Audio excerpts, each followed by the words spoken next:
The sky above Arithians was a serene cascade of pastel hues, twin suns painting lavender streaks across the thin atmosphere. Purple grass swayed like ocean waves in the gentle breeze, brushing against the soft hum of life in the Valley of Winds. From atop the crystalline dome of the high observatory, head analyst Cale Tren squinted into the infinite expanse, his chest tight despite the air's sweetness. Beneath the beauty of their world, an impending doom loomed unseen. Inside the observatory, the usual tranquility of the meadowfolk had turned brittle. Quiet whispers carried a tone of unease as delicate hands glided over glowing consoles. Each tap and swipe on the crystal panels emitted soft, musical chimes, a harmony now drowned by the heavy weight of reality. "Kyle," called envoy Lysara Varys, her voice tight with restraint. The usually composed Lysara now clutched a data tablet so tightly her long, slender fingers trembled. "The new trajectory models, they've confirmed it." Cale turned, his tall, wiry frame casting a spindly shadow under the crystalline light. He took the tablet, his luminous blue eyes scanning the projections. The numbers felt sharp, cutting into his mind. 60 cycles. That was all the time they had before the asteroid cluster, the harbinger tide, as some had begun to call it, obliterated their world. "The Council has to approve the signal," Lysara pressed, her voice dipping low, trembling like an arrow barely held in place. "Without external help, there's no contingency left. None." Cale's voice remained calm, yet it carried an undertow of sorrow. "They'll argue it compromises our principles. To rely on outsiders, on them, it risks everything Arithians stands for." Lysara narrowed her violet eyes, her lips thinning into a grim line. "What use are principles to ash?" Her words hung between them, heavy as stone. The council hall of Arithians was a thing of fragile elegance. Columns of prismatic crystal refracted light into infinite colors, creating shimmering rainbows that danced along the polished floors. But today, no one marveled at the spectacle. 30 of the most venerated elders sat in a circular formation, their usual serenity clouded by the gravity of the moment. Cale stepped forward, his tall figure accentuated by his flowing robes that whispered against the floor. The projections loomed above, displaying the relentless trajectory of the asteroids. Murmurs filled the chamber, soft like leaves brushing one another, but the undertones of fear were unmistakable. "This is not speculation," Cale began, his voice steady but not without effort. "The harbinger tide is an extinction-level event. 60 cycles.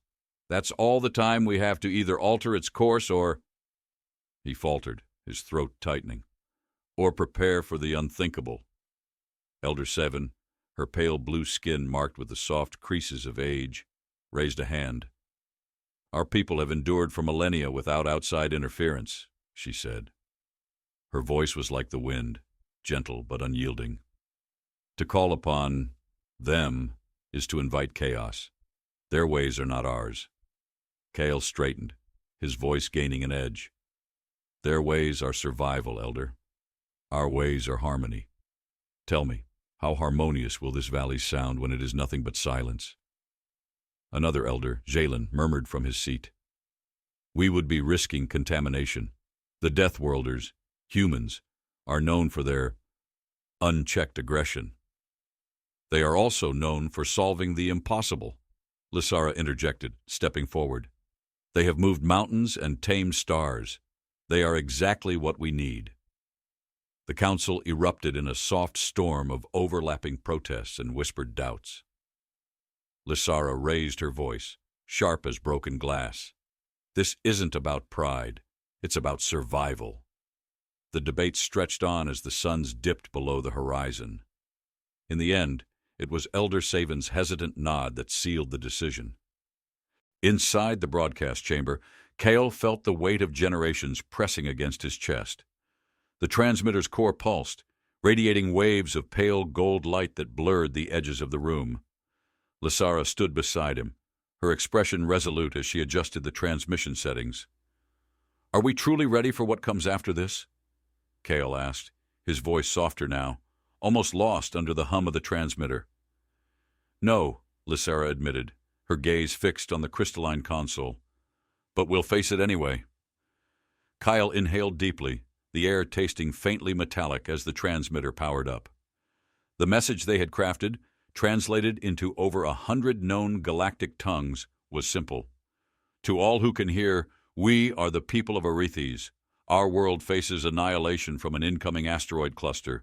We offer friendship and knowledge in return for aid. Please help us." Kyle pressed the final sequence, and the transmitter sent their plea screaming into the void. Its golden glow dimmed to nothing, leaving the room silent. "Now we wait," Lysara murmured, the words more for herself than anyone else. The tyrant's shield ripped into Arithi's orbit like a beast tearing through the heavens. Its jagged hull gleamed with the brutal functionality that defined human engineering. No art, only purpose. Kyle and Lysara stood in the observation chamber of their orbital dock, their thin forms dwarfed by the vessel's looming presence. "Not what I imagined," Lysara admitted, her breath fogging the chilled glass. "It looks alive," Kale replied, unease tightening his stomach. A crackling voice came through their comms, low and gravelly. "Arithi's control, this is Captain Elias Harker of the Tyrant's Shield. Your signal was received. Permission to dock?" Lysara hesitated before responding. "Permission granted, Earth vessel. Proceed to Dock 7. The docking station shuddered violently as the Tyrant's Shield anchored.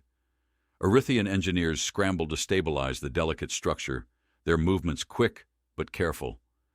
Kale felt a pang of anxiety as he watched the hulking ship settle like a predator among lambs. The airlock hissed open, revealing Captain Harker and his team. Harker stepped forward, his boots pounding heavily against the metallic floor, each step reverberating in Kale's chest. He was broad-shouldered, his uniform dark and stark against the soft hues of the dock. Lines carved deep into his face suggested he'd seen more wars than peace. Behind him, two figures followed.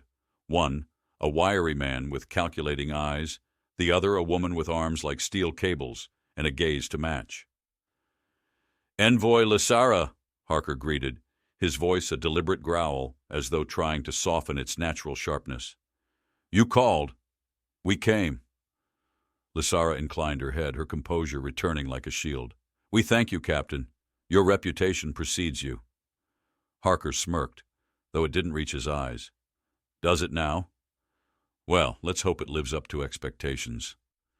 Kale stepped forward, unsure whether to bow or extend his hand. He settled for a stiff nod. "Head Analyst Kale Tren, we'll brief you on the situation." "Looking forward to it," Harker replied, scanning the room with an intensity that made Kale feel as though the captain were dissecting every detail. As the group moved toward the briefing chamber, Kale couldn't shake the feeling that their world had already begun to change.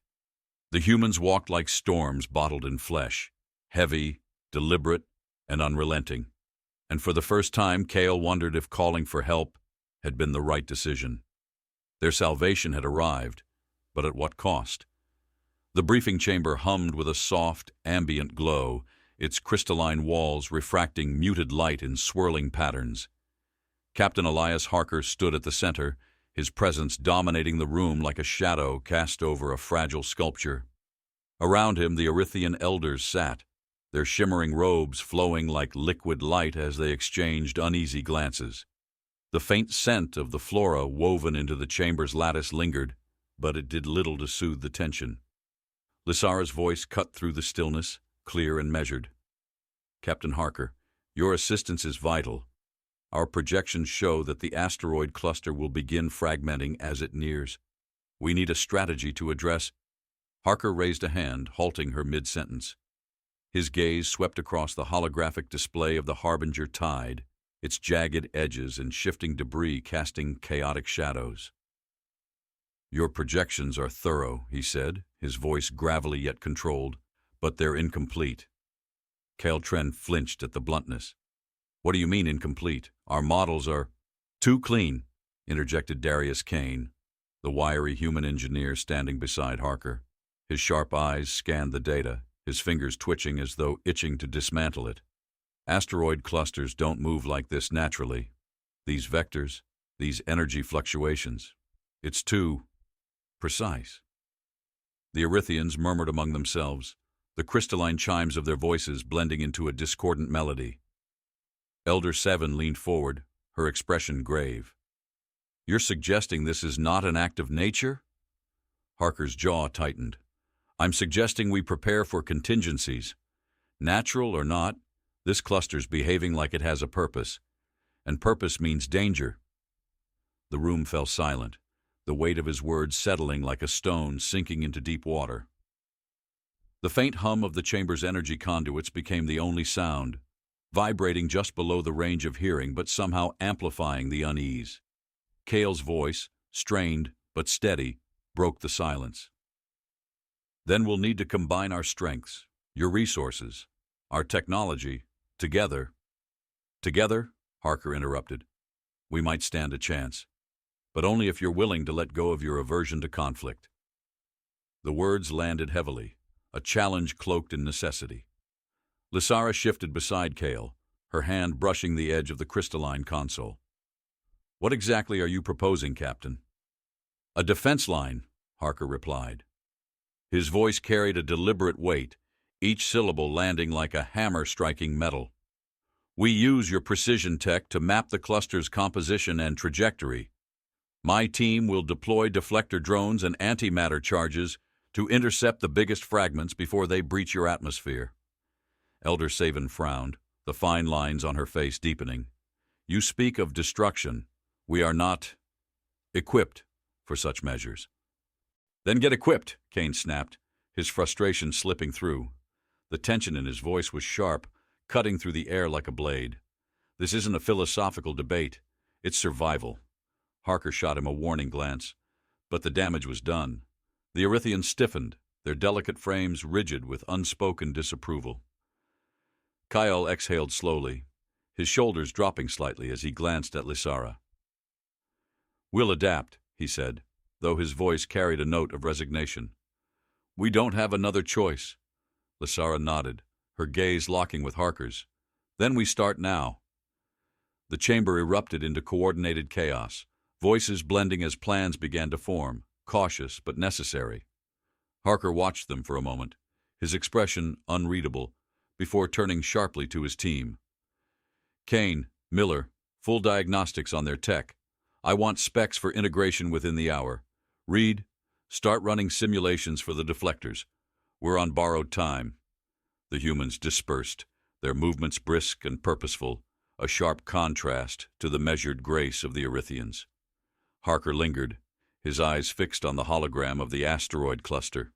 There was something in its movements, subtle, deliberate, that gnawed at the edges of his instincts. He couldn't shake the feeling that this wasn't just nature's wrath. It was something worse. The Arithian engineers worked in near silence, their slender fingers gliding over the crystalline consoles with practiced elegance. The glow of their tools cast gentle halos around their figures, making them appear almost spectral. Kane stood among them, his bulky frame and fidgeting hands a glaring contrast. He paced like a caged animal, his boots clanging against the smooth floor. "These schematics," Kane muttered, his voice tinged with irritation, "are art. Beautiful, yes. Practical? Barely." Skira Tynev, a young Arithian engineer with luminous violet eyes, bristled at his tone. "Our systems prioritize efficiency and harmony, not brute force." "Great," Kane retorted, waving a hand dismissively. "Because harmony's exactly what'll stop a kilometer-wide rock." Skyra's jaw tightened, but she remained silent, her fingers continuing to calibrate a projection module. Lysara, observing from a distance, stepped forward, her tone sharp. "We're adapting, Engineer Kane. Perhaps you could try doing the same." Kane scowled but bit back his retort, returning to his work. Lysara's words lingered in the air, a quiet reprimand wrapped in necessity. Meanwhile, Harker stood in the observatory's central hub, reviewing the first wave of data from the Arithian sensors. The detailed scans revealed a complexity to the asteroid field he hadn't expected. Embedded within the cluster were strange metallic fragments, their compositions unnatural. "Captain?" Reed's voice crackled through his communicator. The human scientist's tone was clipped, urgent. "We've got anomalies in the scans. heat signatures that don't match asteroid debris. "I've seen them," Harker replied, his voice low.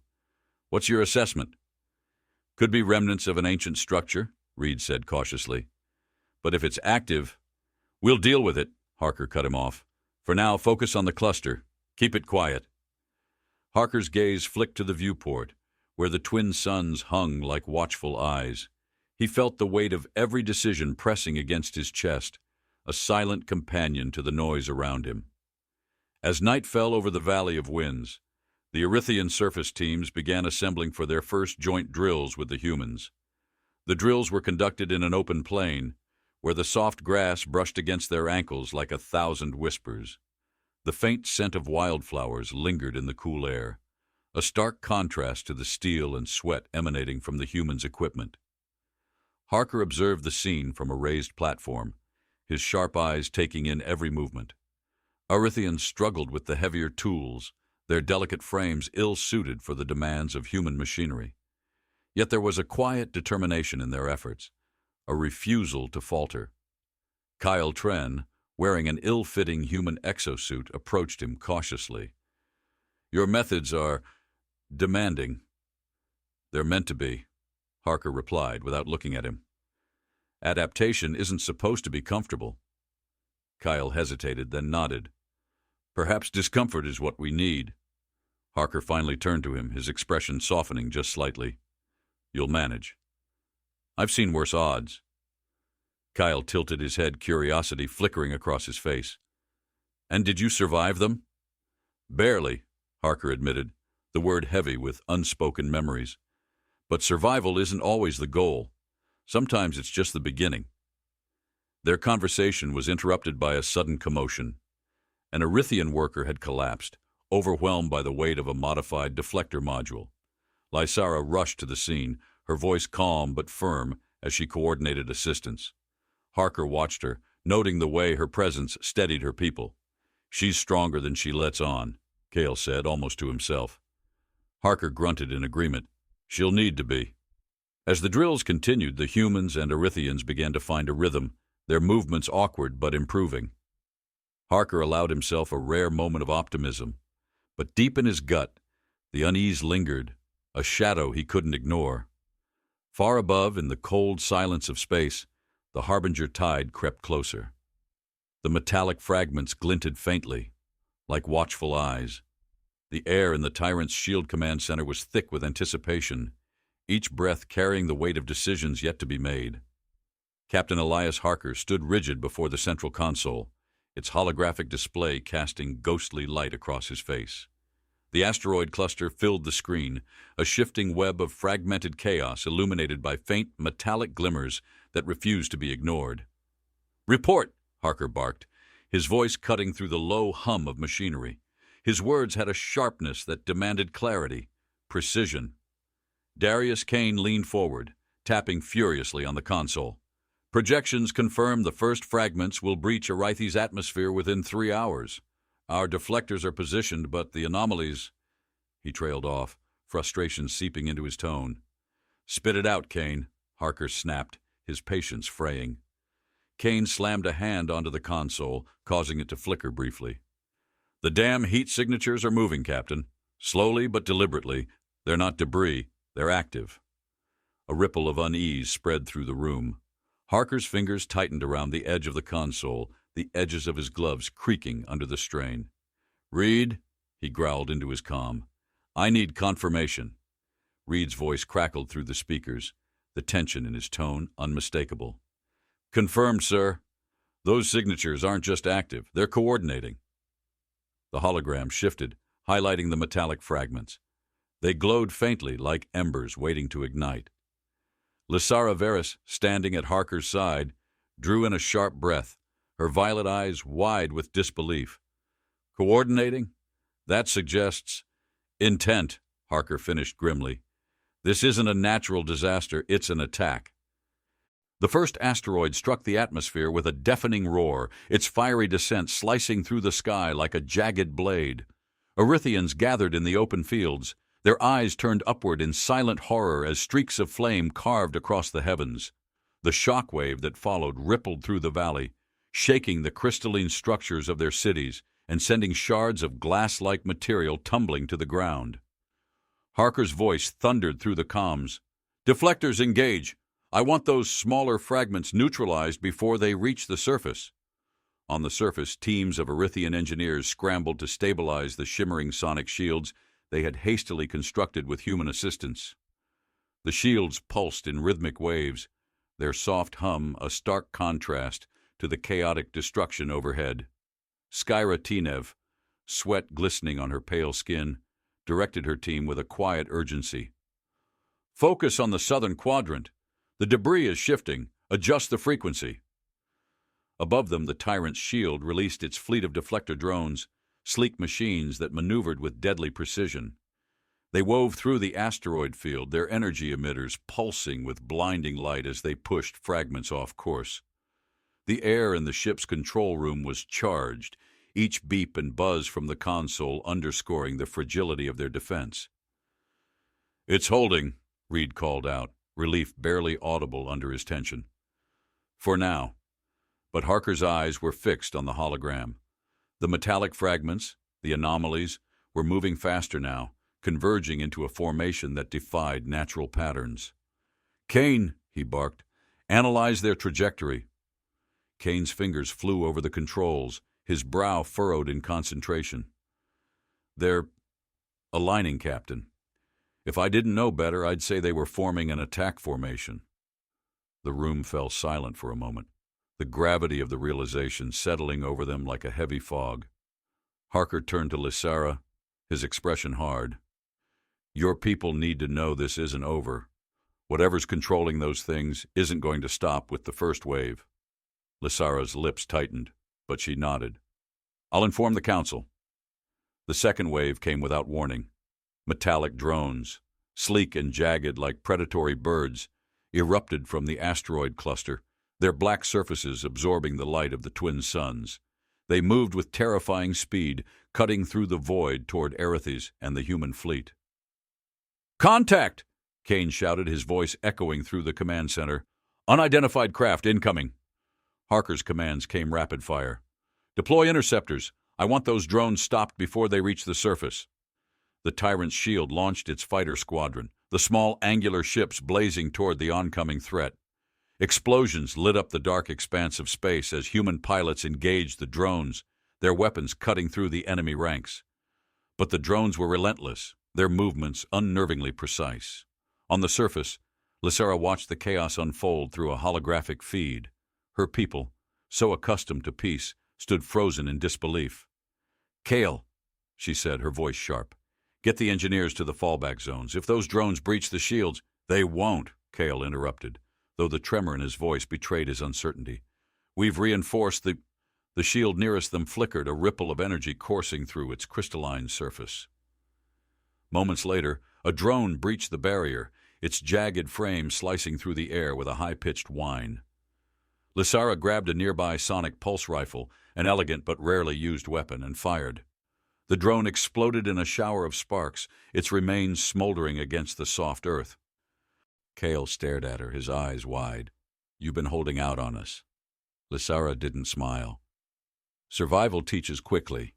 In the tyrant's shield, Harker watched as the drones pressed closer to the planet. "Reed, status on the anomalies." Reed's voice was taut with urgency. "They're converging near the largest fragment. Sir, I think it's a ship, a mothership." Harker's jaw tightened. "Then we need to take it out. Kane, ready the antimatter charges. I want a direct strike." "Captain," Lysara's voice crackled through the comms, "if they have a command vessel, we can't destroy it blindly. We need to understand who or what we're dealing with." "We don't have time for diplomacy," Harker snapped. "If we don't stop them now, there won't be anything left to negotiate." Lysara's voice was steel. "And if this is a distraction? If their true goal is something else?" Harker hesitated, her words slicing through his calculated focus. He exhaled sharply. "Reed, I want every piece of data we can pull from that ship. Find me something useful." As the human fleet turned its focus to the mothership, the battlefield shifted. The drones' attacks grew more erratic, as if buying time. On the surface, Skyra and her team worked feverishly to stabilize the shields, their movements a blur of determination. The faint scent of scorched circuitry filled the air, mingling with the earthy tang of disrupted soil. Kale, his robes streaked with ash, stood beside her, his voice steady despite the chaos. "We've never faced anything like this." Skyra didn't look up. "And we never will again, if we survive." The drone's sudden retreat caught everyone off guard. Harker's eyes narrowed as the anomalies pulled back toward the mothership, their formation tightening. "They're regrouping," he muttered. But before he could issue another command, the mothership released a pulse of energy that rippled through space, disabling half the human fleet. The lights in the command center flickered, and Harker felt the ship shudder beneath him. Reed's voice was barely audible over the alarms. "Captain, that pulse. It's a signal." Harker stared at the hologram, his stomach sinking as the realization struck. To what? The hologram shifted, revealing something massive emerging from the far edge of the asteroid cluster. An enormous ship, its silhouette dwarfing everything around it. Its surface shimmered with a dark metallic sheen, its edges bristling with weapons. The room fell silent as the enormity of their situation became clear. Harker turned to Lysara, his voice low but resolute. "This is only the beginning." The vast silhouette of the alien mothership loomed on the holographic display, its surface pulsing with an eerie crimson glow. It dwarfed the human fleet, its edges bristling with what could only be described as offensive weaponry. Every scan confirmed what Captain Elias Harker already knew. They were outmatched. The tyrant's shield vibrated under the strain of emergency protocols. Lights flickered, consoles beeped in frantic rhythms, and the faint tang of overheating circuits hung in the air. Harker stood in the center of the chaos, his voice steady despite the unease rippling through his crew. "Reed, give me options," he commanded. Reed's fingers darted across the console, his brow furrowed with concentration. "The energy pulse that disabled our systems. It's not a traditional weapon. It's an electromagnetic disruptor. With the right shield adjustments, we might block it next time, but—" He hesitated, his voice dropping. The output levels suggest it could obliterate Arithians entirely if fired at full strength. Harker clenched his jaw, the weight of the situation pressing down on him like an invisible hand. "What about offense? Can we neutralize the disruptor?" Reed glanced at Lysara, who stood nearby, her expression unreadable. "Not without getting closer. Their shields are too dense for a direct strike from this range." Harker's voice sharpened. "Define closer." Reed's answer was grim. "Inside their defensive perimeter, practically on top of them." The words hung in the air, heavy as lead. Lysara stepped forward, her violet eyes narrowing. "If proximity is the key, then we need precision, not brute force. We can use our sonic drills to create entry points in their hull." Kane, who had been pacing like a restless predator, let out a derisive laugh. "Drills? Against that fortress? We'd be swatted like flies before we got within 1,000 clicks." Harker silenced him with a glare. "Then we find a way to protect the drills." Skyra's voice cut through the tension, calm but resolute. "We retrofit the drills with energy-dampening fields. It won't make them invisible, but it could buy us enough time to breach their surface." Kane's skepticism gave way to begrudging respect. "It's risky, but doable." Lysara folded her arms, her tone firm. "Then it's decided. We combine your shielding technology with our drills, but we'll need a team to get close enough to deploy them." Harker met her gaze, his expression unreadable. "I'll lead the team." The briefing room buzzed with quiet intensity as Harker laid out the plan. The holographic display shifted to show a detailed map of the alien mothership, its energy signatures glowing like veins in a living organism. The team gathered around him, humans and Arithians alike, listened intently, their faces lit by the flickering light of the projection. "We've identified 3 key points along their outer hull," Harker began, his voice steady. "These are structural weak spots where their shields are thinnest. Our objective is to breach these points simultaneously, using the retrofitted drills." Kale Tren, his robes streaked with soot from the recent skirmish, leaned forward. "And once we're inside?" We plant antimatter charges at critical nodes, Kane interjected, his tone brisk. Enough to cripple their power systems and neutralize the disruptor. Lysara's gaze swept the room. This will require precision and coordination. Any misstep could alert them and render the entire mission futile. Skyra adjusted her equipment pack, her expression calm but focused. I'll handle the drill calibrations, just keep the enemy off my back long enough to finish. Harker nodded, his voice firm. Teams Alpha, Beta, and Gamma will handle the breaches. We move in tight formations. No unnecessary risks. The room fell silent, the weight of the mission sinking in. Harker scanned the faces around him, worn but resolute. These were people who had faced the impossible and stood firm. He only hoped it would be enough. The assault began under the cover of Arithi's twin suns, their pale light casting long shadows over the battlefield. The human interceptors launched first, drawing the drones into a chaotic dogfight that lit up the dark expanse of space with streaks of fire and debris. From the surface, the Arithians watched with bated breath, their normally serene expressions etched with worry. Harker's team, packed tightly into the modified shuttle, hurtled toward the mothership. The interior rattled with each evasive maneuver, the air thick with the metallic tang of stress and adrenaline. Lysara sat across from him, her hands gripping the straps of her harness. Though her expression remained composed, her knuckles were pale against the dark fabric. "This isn't your fight," Harker said quietly, his voice barely audible over the roar of the engines. Lysara's gaze locked onto his, steady and unwavering. "It became my fight the moment we asked for help." Before Harker could respond, the shuttle jolted violently, throwing the team against their restraints. Kane's voice crackled through the comms. "Hold tight! We've got incoming!" The proximity alarm blared, a shrill warning of the drones closing in. Harker gritted his teeth, his hand gripping the edge of the console as the shuttle twisted through the barrage of enemy fire. The distant explosions of the interceptors filled the cabin, a grim reminder of the stakes. "Approaching target," Skyra announced, her voice calm despite the chaos. 30 seconds to breach." The shuttle's hull groaned as it slowed, magnetic clamps engaging to anchor it to the alien surface. Harker unstrapped himself, his movements fluid despite the tremors coursing through the ship. He pulled his helmet into place, the visor flashing to life with a HUD display. "Teams, move out," he ordered, his voice steady. The airlock hissed open, revealing the vast expanse of the alien mothership's surface. It shimmered like obsidian under the twin suns, its jagged patterns shifting subtly as though alive. The air was thick with an unnatural hum that seemed to resonate in their bones. Skyra and her team moved quickly, securing the sonic drill to the hull.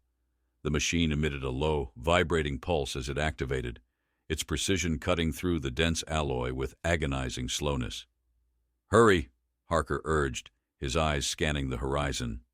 The drones hadn't reached them yet, but the distant flashes of battle warned they wouldn't be alone for long. "Almost there," Skyra replied, her fingers deftly adjusting the drill's controls. The ground beneath them vibrated, a subtle tremor that hinted at the power surging within the ship. Suddenly, the hum intensified, a sharp, piercing tone that sent a wave of nausea through the team. Lysara staggered, clutching her helmet, as the sound reverberated in her skull. "What is that?" "Some kind of countermeasure," Skyra muttered through gritted teeth. "They know we're here." Harker's voice was a growl. "Finish the job. We'll cover you." The first wave of drones descended like a swarm of locusts, their jagged frames slicing through the air with terrifying speed. Harker raised his rifle, its steady thrum of energy discharges punctuating the chaos. Beside him, Lysara fought with a quiet ferocity, her sonic pulse rifle emitting bursts of concentrated sound that sent drones spiraling into oblivion. "Breaching point achieved," Skyra called out, her voice triumphant but strained. "Charges ready for placement." "Move!" Harker barked, his team falling back toward the shuttle as Skyra secured the antimatter charge. The ground beneath them trembled violently, the ship reacting to their intrusion with increasing hostility. As they retreated, Harker glanced back at the drilling site. The charge blinked steadily, its timer counting down with grim precision. His chest tightened, the weight of every risk they'd taken pressing down on him. The team reached the shuttle just as the first charge detonated, a silent explosion that sent ripples of energy coursing through the mothership's hull. Harker watched as cracks spread like veins across its surface, the faint glow of its disruptor fading with each passing second. But even as they escaped, a new alarm blared within the shuttle. Reed's voice crackled through the comms, frantic and breathless.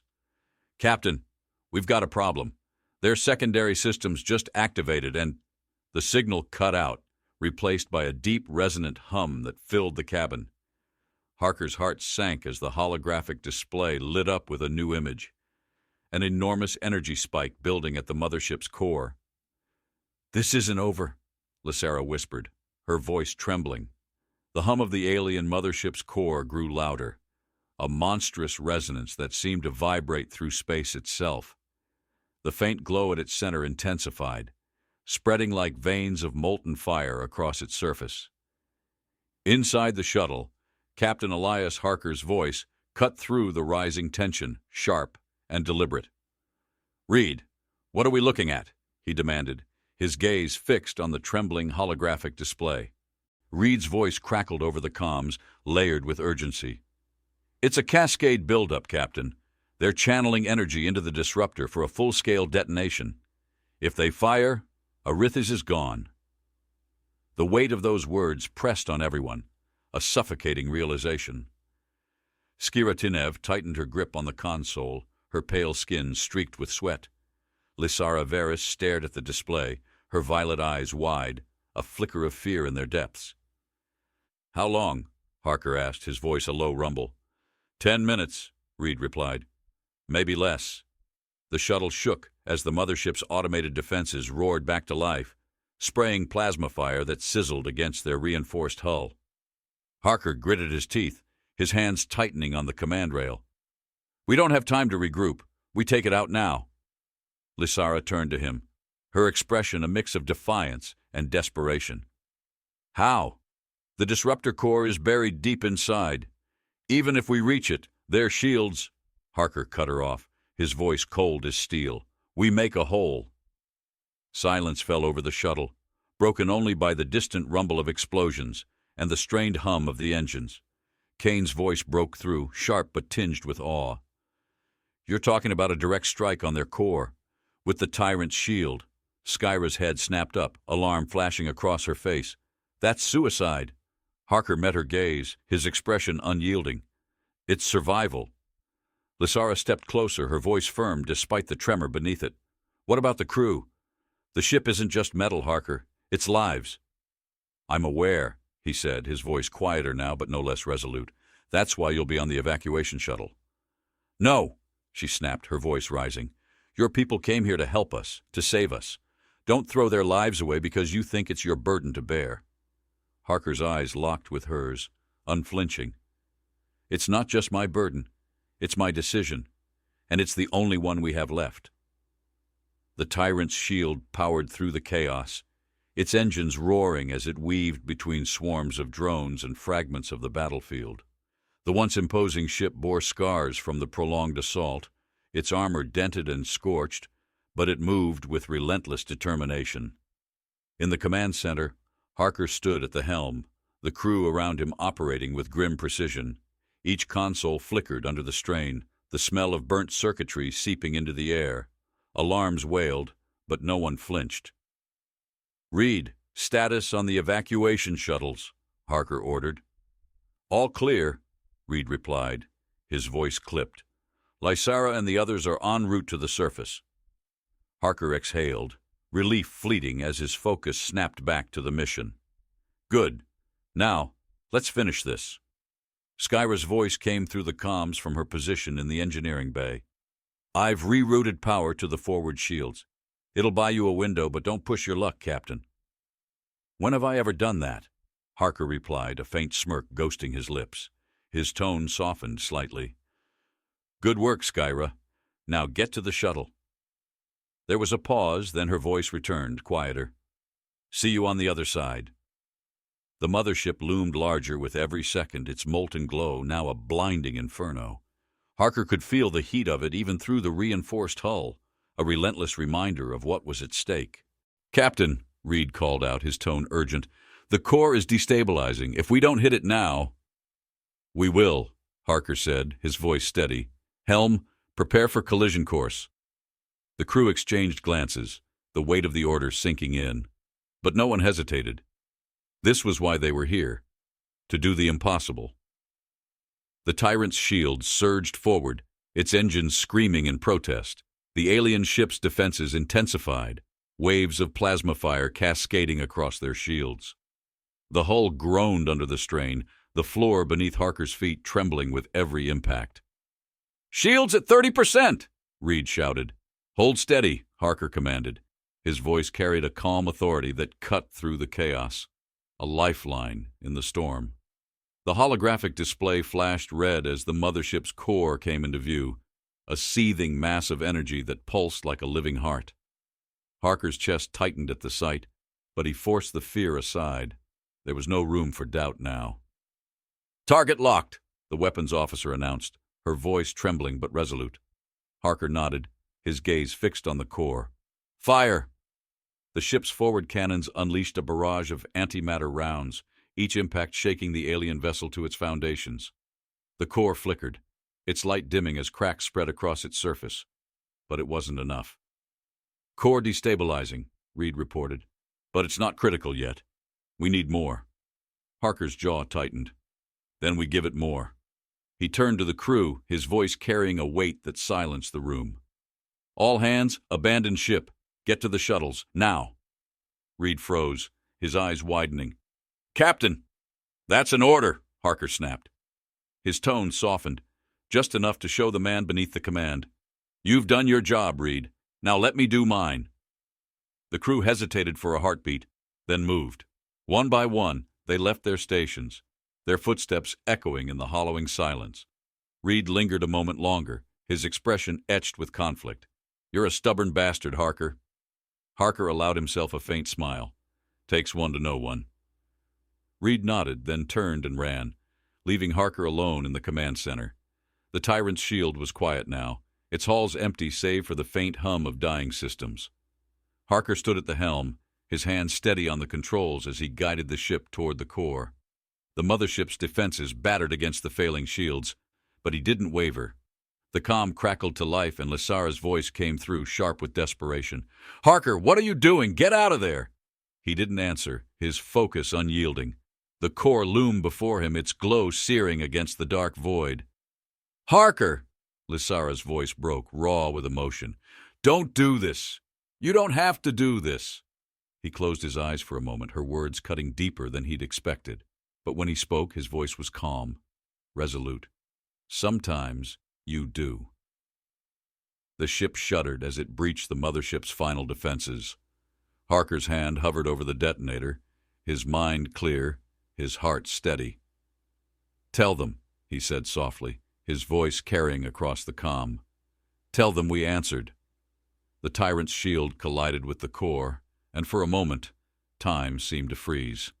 Then, in a blinding flash of light, the mothership erupted, its monstrous form consumed in an explosion that lit the void like a newborn star. On the surface of Arithians, the twin suns bathed the valley in golden light. Lysara stood among her people, her gaze fixed on the sky where the explosion still shimmered faintly. The humans who had survived gathered nearby, their faces solemn, their eyes reflecting the loss of their captain. Kyle Tren approached her, his voice quiet. "He gave us everything." Lysara nodded, her throat tight. "Because that's what they do." She turned to the gathered Arithians, her voice rising with quiet strength. "They call them Deathworlders, but today they proved something greater. They answered a call, not their own, and they gave us a future." Above them, the stars shimmered like silent witnesses, a testament to what had been lost and what had been saved.